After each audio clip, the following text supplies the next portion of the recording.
ஐயா, எனக்கு ஒரு உண்மை தெரிஞ்சாகணும். அண்ணா பல்கலைக்கழகத்தில் படிக்கிற மாணவிய பிரியாணி கடைக்காரன் ஞானசேகரன்ல அவன் பாலியல் வன்கொடுமை பண்ணி அதுக்காக அவனை பிடிச்சி கும்மாங்குத்து குத்தி கையை காலை கட்டு போட வச்சு யார் அந்த சாருங்கிற உண்மையை கண்டுபிடிக்கிறதுக்கு 3 பெரிய பெண் காவல் அதிகாரிகளை நியமிச்சிங்களே விசாரிக்கிறதுக்கு. விசாரணையில் யார் அந்த சாருன்னு சொல்லிட்டானாங்களாயா? சாமி, எனக்கு ஒரு உண்மை தெரிஞ்சாகணும். திமுக கொடியை மாட்டிக்கிட்டு நடுராத்திரி 2 காரில் பெண்கள் இருந்த காரை ஈசிஆர் ரோட்டில் துரத்தி போய் குறுக்க காரை நிறுத்தி பயமுறுத்துனாங்களே. அந்த பசங்களோட பேரை கூட சொல்ல மாட்டோம், உங்கள் ஃப்யூச்சர் பாழாயிடும்னு சொன்னீங்களே. பாதிக்கப்பட்ட பெண்களோட வீட்டு முகவரியை கூட தெளிவாக ஊடகத்துலலாம் பரப்புனீங்களே. அந்த வழக்கில் அந்த பசங்க எல்லாம் ஜெயிலில் இருக்காங்களா இல்லை பெயிலில் போயிட்டாங்களா ஐயா?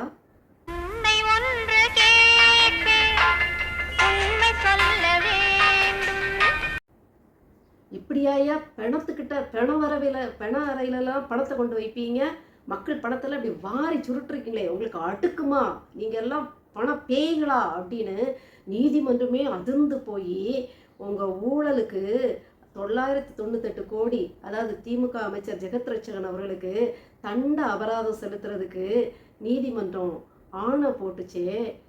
ஜெகத் ரட்சகன் அவங்க அந்த கண்ட அபராதத்தை கட்டிட்டாங்களாயா? போக்குவரத்து துறை அமைச்சராக இருக்கும்போது கோடிக்கணக்கில் சுருட்டிட்டாரு, வேலை வாங்கி தரதா ஏமாத்திட்டாருன்னு போக்குவரத்து துறை அமைச்சர் செந்தில் பாலாஜி அவர்களை அமலாக்கத்துறை டான்னு போய் இறங்கி அவரை பிழிஞ்சு இதோட விட மாட்டோம், தண்டனை வாங்கி தரவன் ஓய மாட்டோன்னு வீராவேசமாக போய் அவரை சிறையில் அடைச்சி 1.5 வருஷமா விசாரிச்சிங்களேயா, அவர் வாயே திறக்கலையா? அப்போ எதுக்கியா நீங்கள் அவ்வளோ ஆதாரங்களை எடுத்துட்டு போய் அவர் வீட்டு முன்னாடி நின்னீங்க?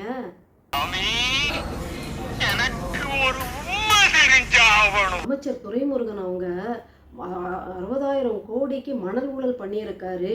இவரை இன்னைக்கே சோழியம் முடிச்சிருவோம். இல்லை, இன்னைக்கே அவரை அதை ஆதாரபூர்வமாக நிரூபித்து தண்டனை வாங்கி கொடுத்தே தீர்வோன்னு அமலாக்கத்துறை இறங்குனாங்க.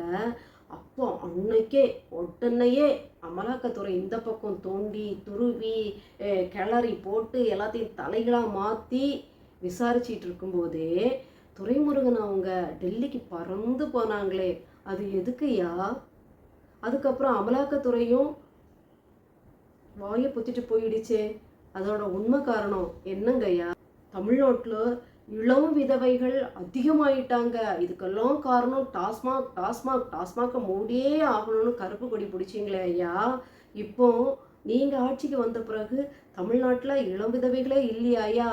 நீங்கள் டாஸ்மாக் திறந்து வச்சோம், உங்கள் ஆட்சியில் மட்டும் இளம் விதவைகளே இல்லை, எல்லாம் முத்தி போன விதவைகளாகவே இருக்காங்களா ஐயா?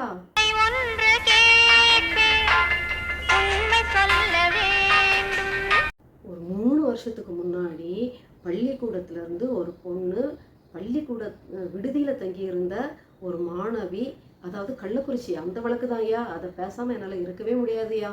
அந்த வழக்கில் மர்மமான முறையில் ஒரு சிறு பெண் இறந்து போச்சே.